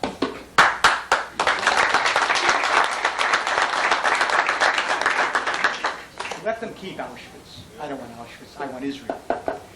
I'm not interested in pouring my time into dead Jews. I know. I feel terrible. I said Kaddish for them, Yisra for them. That's it. I don't want Auschwitz. Let them keep it. It belongs to them. They made it. Do you think that it couldn't happen here? Another tragedy will unfold. Think very, very carefully about going home. I know it's difficult in Israel. We'll take care of it. Don't worry. It'll be better. It'll be a lot better.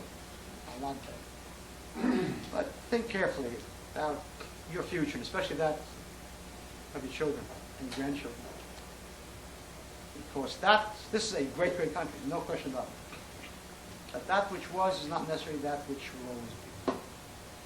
Think carefully about going home.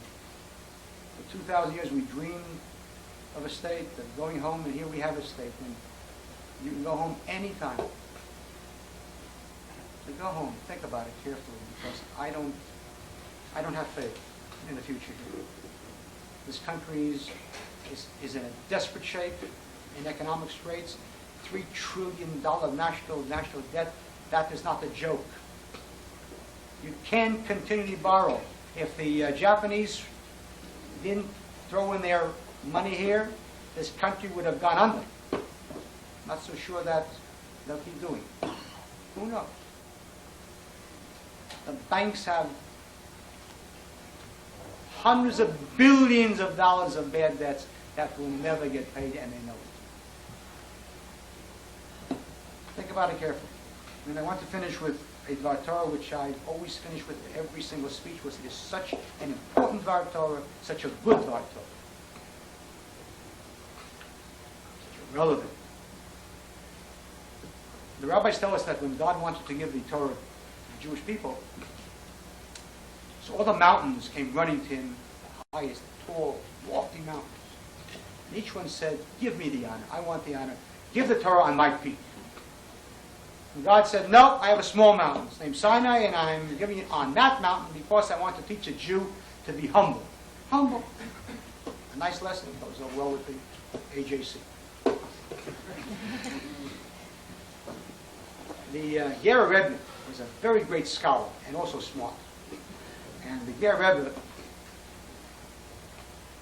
asked an obvious question, which I'm sure some of the brighter ones here have already thought of.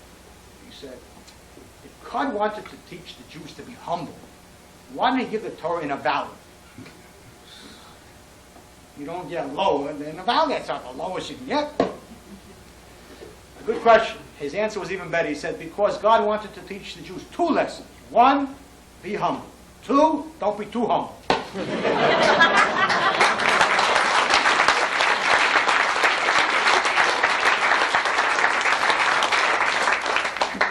We are not valleys.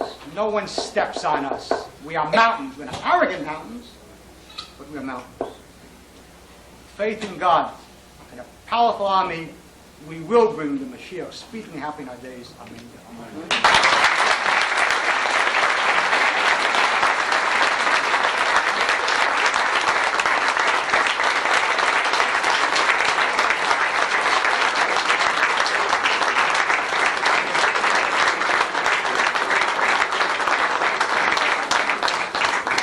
Not just a statement, that is fact. You go, there are rallies every night, 300-400 people, once, twice a night. No group can have this, and he's the only one that is doing this currently. The problem, unfortunately, with Kahane is although the support is at its high, the finances are at its low, and it's in a crisis state. We're not going to have a public appeal for funds, but I am asking each and every one of you, please, on the way out, either leave a check, take an envelope, help us out, do what you can. You have the power. You see what's happening in the world. Look what happened this week. East Germany, West Germany, the world is changing. We have the power to change. Forget about Germany. We have the power to change Israel. The Kach movement can do it with your support. Please help us out. And now for questions and answers. Any questions? Yes. Rabbi Kahane, we all follow your difficulties in the United States. What is the What is your status right now in the United States? What's my You are status? here. Okay, yeah, that's a simple question, but it's a kind of a complex answer. In 1987, first of all, in 1984, this government tried to take away citizenship from me by claiming that by the act of sitting in Knesset, I had lost it. Now, Golda Meir was in the Knesset as a dual citizen. She died as prime minister as a dual citizen, but that was okay. Moshe Aaron sat in Knesset as a dual citizen for 10 years before giving up. That was okay. Many people have sat. I went to court on that, and I won. So then Israel got into the act, and they passed a bill in 1987. A bill sponsored by Kahane, stating that any dual citizen could not run in the 1988 election. That was it. That was aimed at me. And the bill said that the person will have to go to his consulate, his embassy, give it up, and if his government will not accept his waiver, then he can be a dual citizen. I came to the U.S. consulate in Jerusalem and I said, look, I don't want to do this, and now the reason why I didn't want to give it up, you guys, well, how come you want to give it up? Because if I lose it, they'll never give me a visa to come to this country. I'm barred from Canada. I'm barred from England. They'll never let... The whole purpose of this law was to force you to give it up, and then America would not allow me. So I said, I'm being forced to, and duress, I don't want to do it, and under this law, you don't have to accept it, so I expect you not to accept it. Naturally, they accept it. But what I also told them was that because I also knew that they were trying to do two things to me. First, they'll get me to give it up, and then have me banned from running also.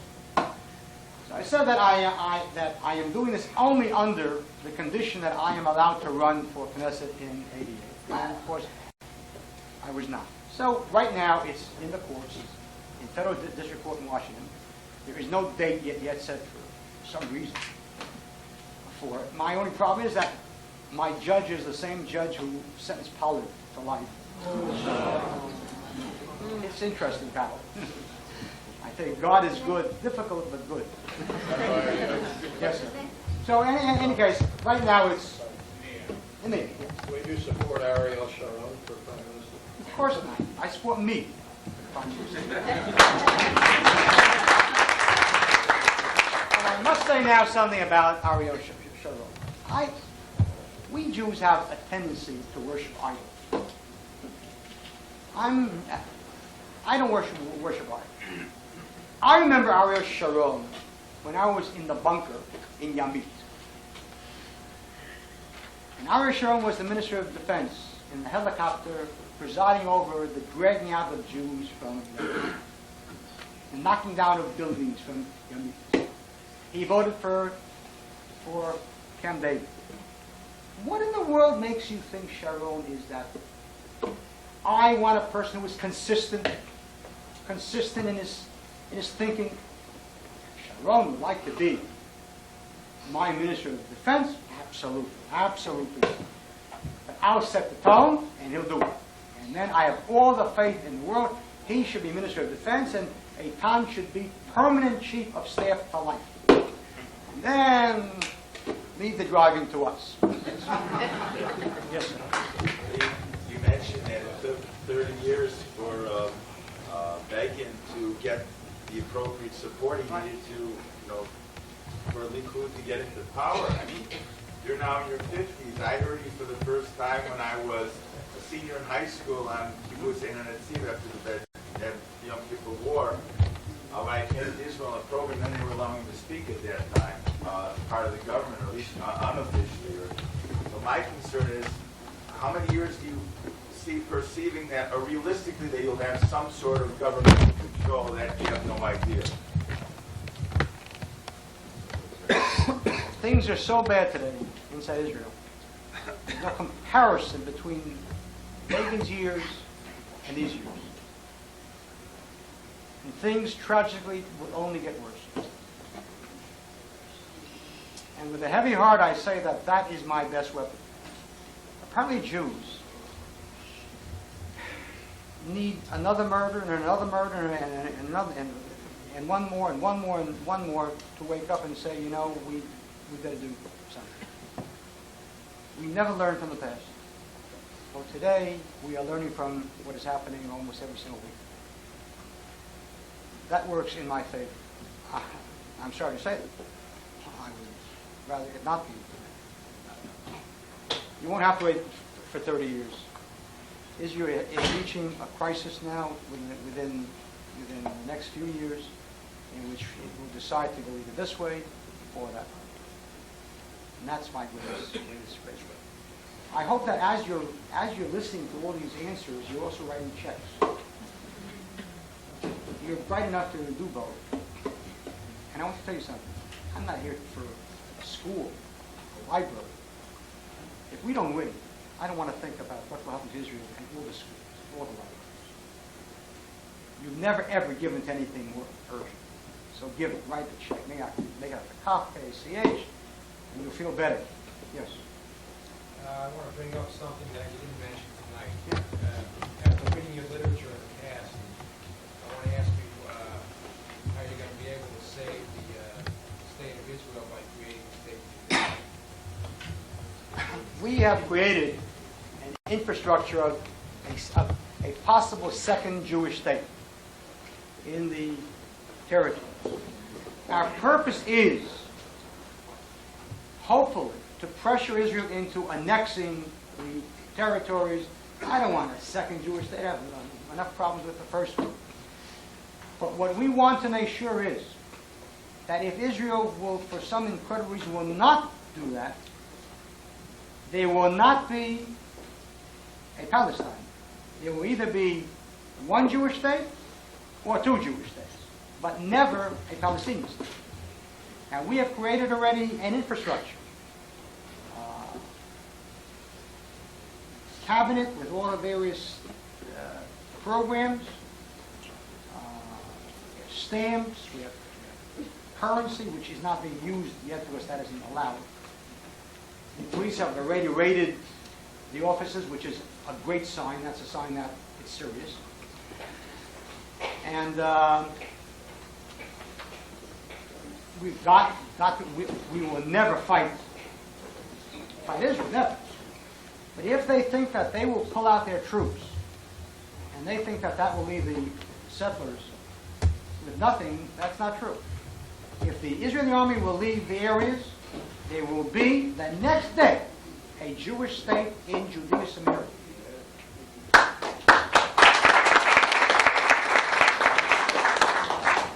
Yes, sir. There's a General Gandhi I've read about who was interested in also transferring the Arabs out of Israel. Is there any area of neutrality where we can work together? Well, first of all, let's get this in clear. Gandhi, General Zevi. Gandhi is his nickname. Zevi. General Zevi never spoke about transfer until 2 years ago, when it became clear that the move would be made to ban me. The 2 seats which he got were my seats. Now, I wouldn't mind that if he really was saying what I'm saying. But as he made it clear, he's speaking of transfer miratzon, a voluntary transfer.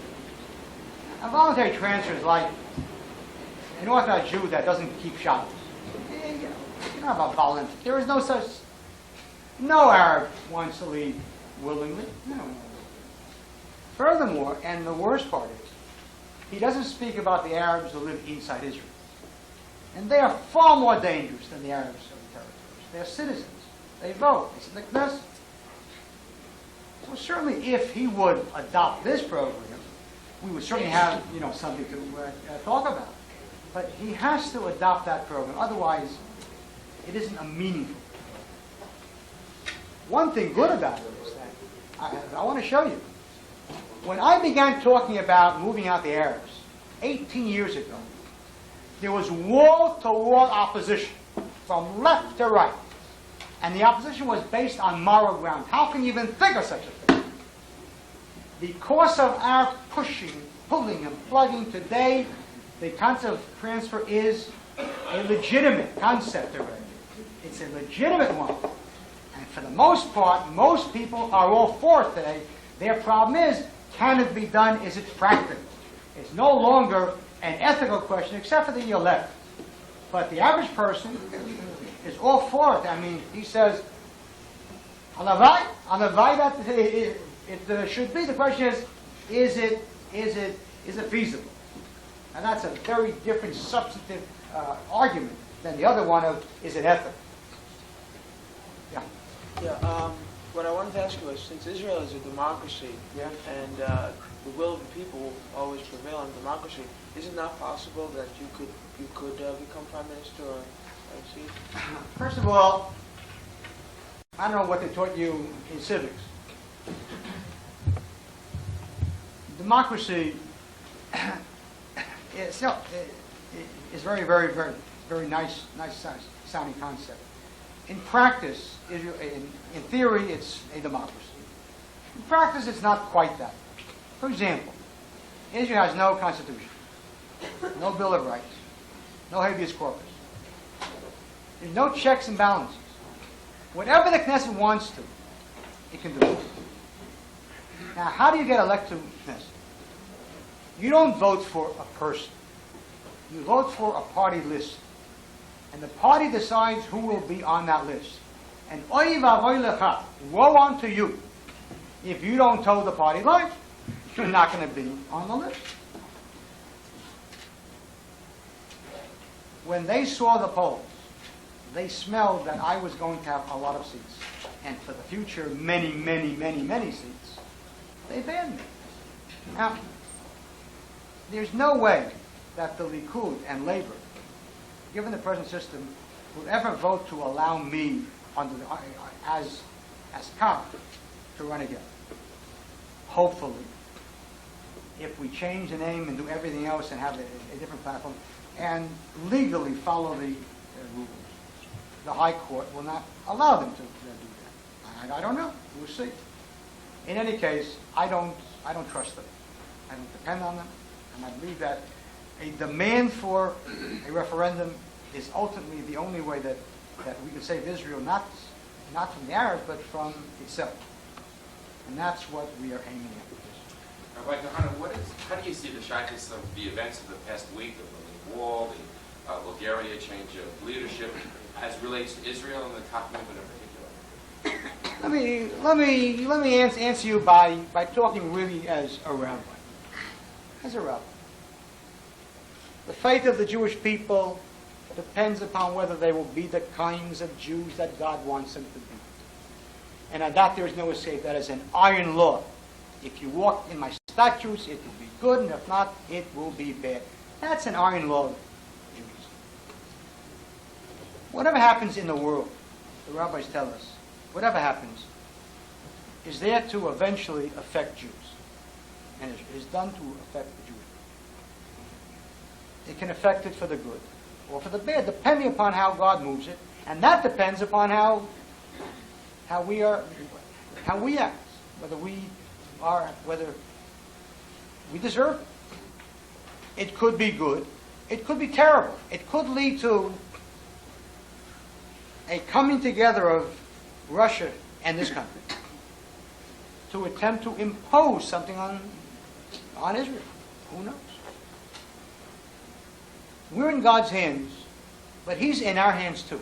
And by that I mean, if He promised that if we worked a certain way and if we did a certain thing, then it will be good. He's stuck with it. He doesn't lie. He isn't a prime minister. He doesn't lie. He can't lie in that sense. So it could be bad, it could be good. Just like when the Shah fell. Carter could have gone one of two ways. Could have said, look at this. The Shah fell. Now we really need a strong ally, and that's only Israel. or could have said what he said. Now that the Shah fell, we have to certainly make sure that the moderate Arab states will be strong. Everything depends upon what we do, and then God does what he does. I remember I was with JDL in the late 60s when Social Jury was a big issue, and a lot of my friends were arrested at rallies in front of Soviet mission. And I take it down the JDL was a catalyst for bringing that issue to the front pages of the Times and whatever. Now we have Gorbachev, Glasnost, whatever. The doors are open, the gates are open, a lot of Jews are getting out. Unfortunately, I hear 20,000 Jews are coming to New York by December 31st of this year. And there's a problem with placement or whatever. The question to you is, first of all, why is there more of an emphasis of having them come to Israel? Second of all, is there a plan for the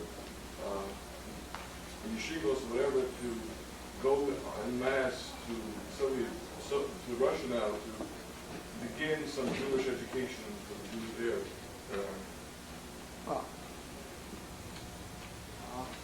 going backwards, on that second question, yes, there are certain efforts made now inside Russia to bring Torah to them. Most of it. Chabad has a very, very, very strong branches, and they've always had them over the years, of course, they're hidden. As to your second question, why isn't a great effort being made to bring them to Israel? Look, why do the Russian Jews want to come here? They want to have what you have. Why don't you go to Israel? That's why they're worried.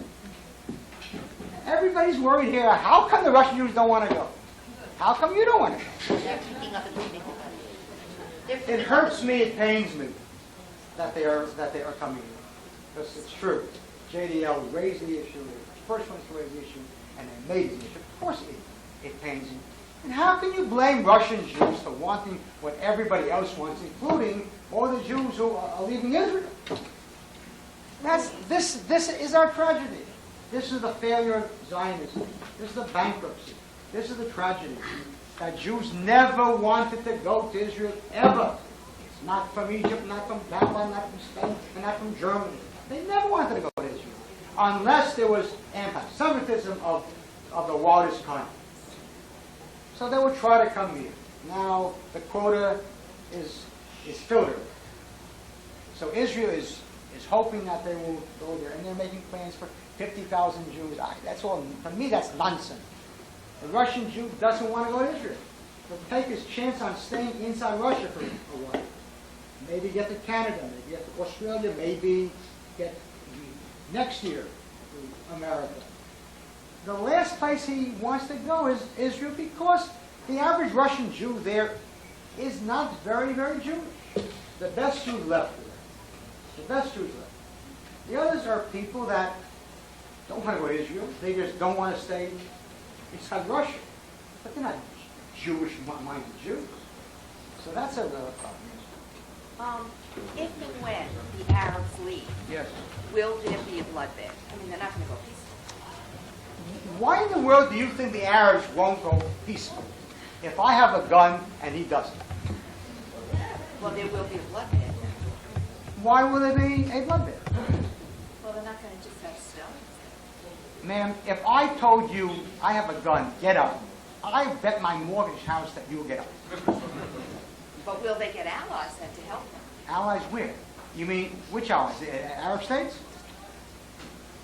If the Arab states thought that they could beat Israel, we would be at war with them right now. No Arab state wants to die for Palestine. When Jordan conquered the West Bank to the Samaria, they did not create Palestine. They kept Egypt kept Gaza. You look at the maps of Syria, it isn't even mentioned. It's called southern Syria. What is now Israel is not called Palestine there. It's southern Syria. Now, when we invaded Lebanon, Syria did not attack Israel. And Egypt didn't attack Israel. Nobody attacked Israel. And the last person I'll ever go to war with is an Israel run by Meir, that's for sure. They're convinced that I am all the things that the Jewish leaders say that I am. And that's good. When people tell me to change the image a little bit, I work too long and too hard on this. If the Arabs ever believed that I was really nice, and I am nice, but if they ever believe that, the greatest weapon that Israel has would be God. They only understand strength. It's only fear that moves them. They want to go to war. The only time they ever went to war was against Labour Party governments. Not Begin, not Shamir, certainly not Kahane. I want to get people. Two more questions, please. You've been signed. Two more questions. Is there anything being done to increase the birth rate, lower the abortion rate? Certainly not to lower the abortion rate. On the contrary, it's going up. To raise the Jewish birth rate, yeah, efforts have been made always. The best weapon that Israel has is the Orthodox Jew. They have babies. They have babies. And other Jews not only don't realize what that means, but they're upset because there are many, many Jews inside Israel who, if the only choice would be to give the country to the Arabs or the Orthodox Jews, would say, let the Arabs take it. You cannot begin to appreciate the hatred inside Israel of Jew for Jew. Probably the greatest and most wonderful thing about Kaf is a religious party, the only one in Israel's history, which 80% of its voters were non-Orthodox Jews. Appreciate what that means in a country which is riven apart, which is divided by real hate. You have to appreciate